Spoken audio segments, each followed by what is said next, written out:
here's our timeline, and you can see that we're going to talk about the Etruscans today, and they started around 800 BCE, and they were the first sort of powerful group in central Italy.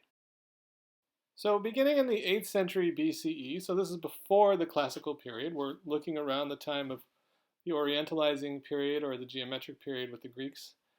They established colonies on the Italian mainland and in Sicily. And then around the 7th century BCE, the people known as the Etruscans settled in sort of north-central Italy, and they were most likely related to the Neolithic culture of the Villanovans, which I will not go into here. Etruscan wealth came from fertile soil and abundance of metal ore. The fertile land and access to metals from the mountains' rich deposits of ore made the Etruscans good farmers, metal workers, and fighters. They were also sailors and merchants, and their artistic inspiration came from the Greeks and other Near Eastern art, and then they created a distinctive Etruscan style.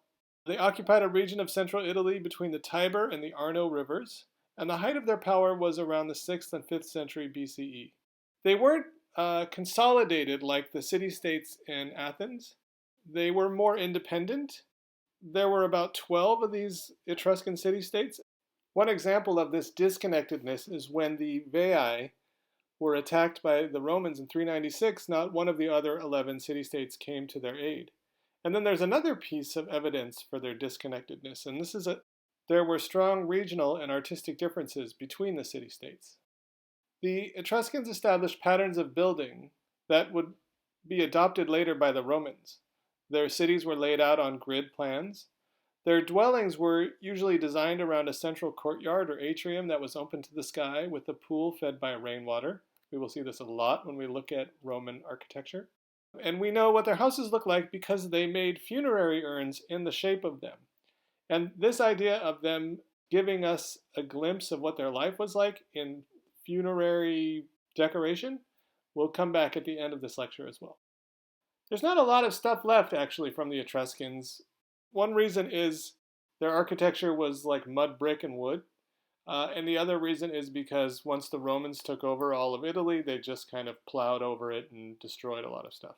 But this still exists. This is called the Porta Augusta. And it is a tunnel-like passageway between two huge towers. And this is significant because it anticipates the Roman use of the round arch. And not just like what we've seen in Babylon, but using sort of an arch as a tunnel. So extending it to create a semicircular barrel vault over the passageway.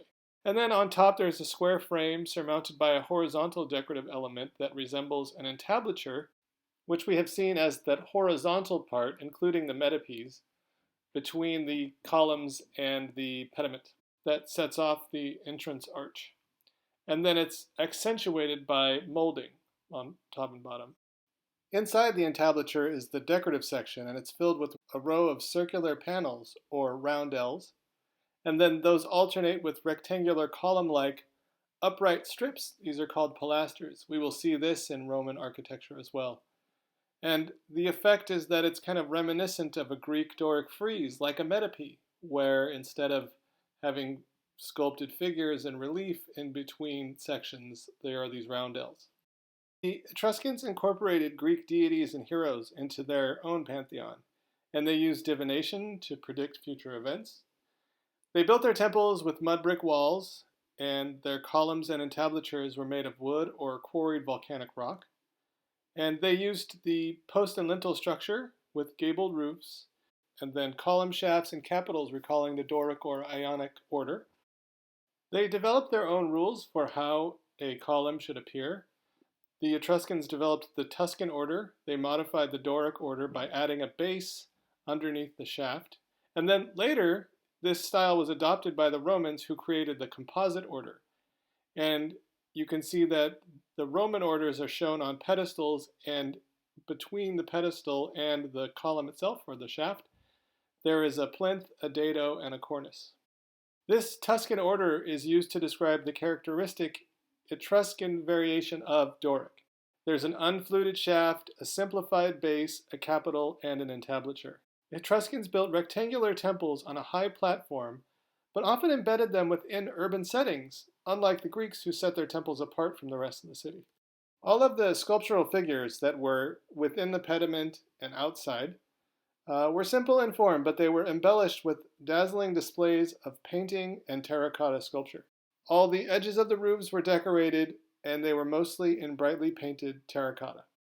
On these temples, there was often a row of sculptures along the central ridge of the roof.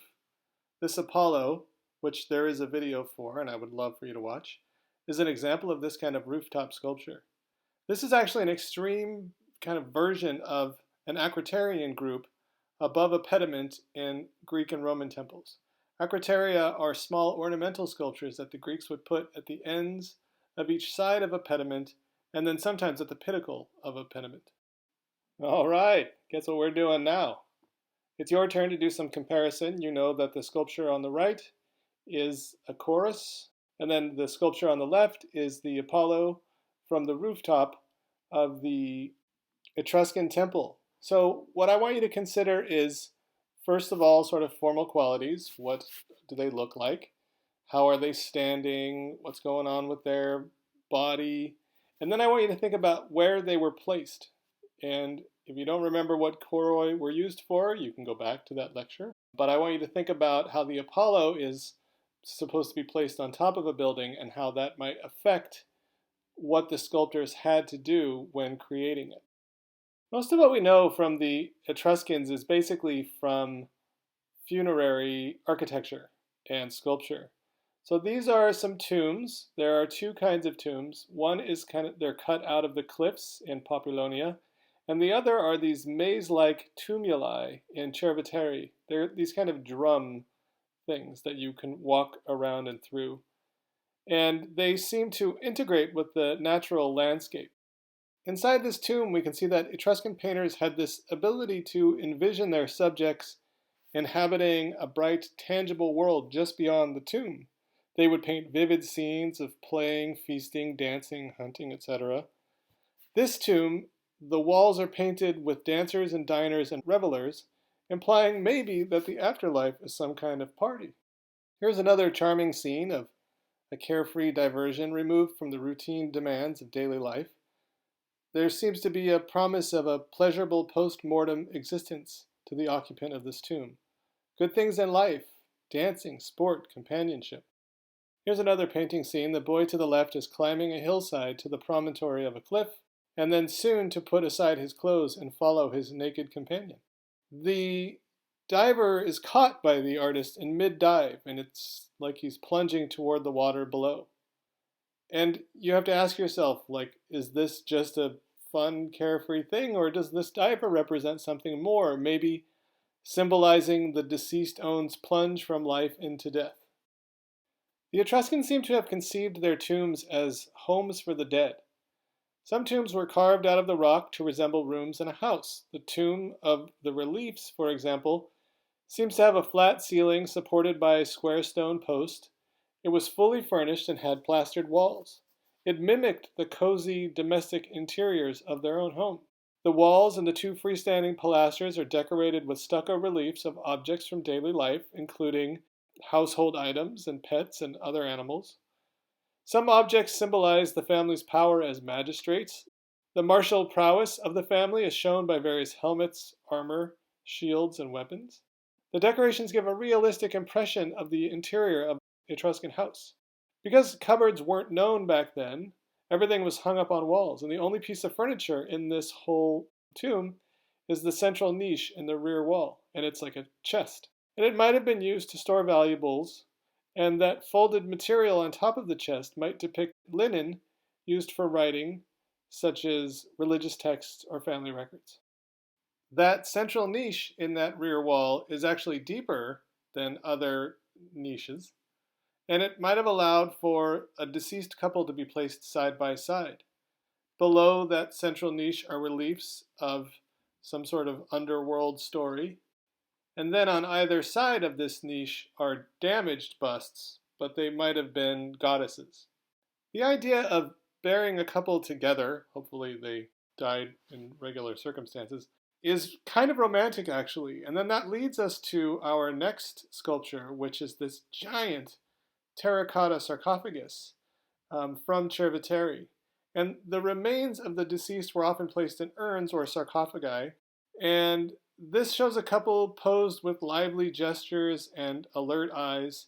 And it appears as though they're offering the viewer to join them in the festivities that we've seen on the walls of the Etruscan tombs. And the man would have actually been holding a wine glass.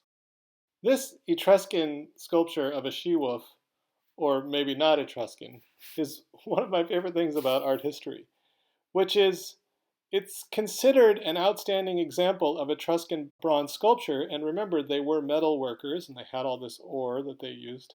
It's believed to be a symbolic story of Romulus and Remus, who were the founders of Rome.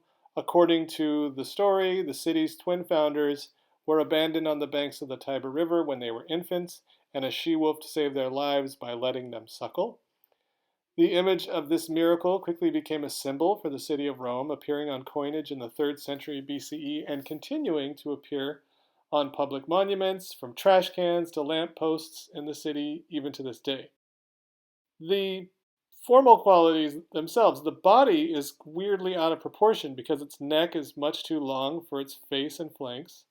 The wolf's body is leaner in the front than in the rear. Its ribs are visible, as are the muscles of its forelegs, while in the back the musculature is less detailed and suggests less tone. Its head curves in, the ears curve back. The children themselves have this more dynamic pose. One sits with its feet splaying to either side, while the other kneels beside him. Both face upward, and they too are lean with no trace of baby fat. For sure we know the babies were added during the Renaissance, but the truth is this might not even be ancient. This could be a combination of medieval and Renaissance sculpture. Therefore, our last Etruscan work is quite possibly not Etruscan. Okay, this was kind of a short one, but I want you to consider the following question. What is the overarching idea that we can ascribe to the Etruscans based on their art? So I want you to take all of the information that we just learned and try to say something grand about the way the Etruscans lived their lives. What did you see in these sculptures that might give you some sort of sense of who they are and what was important to them?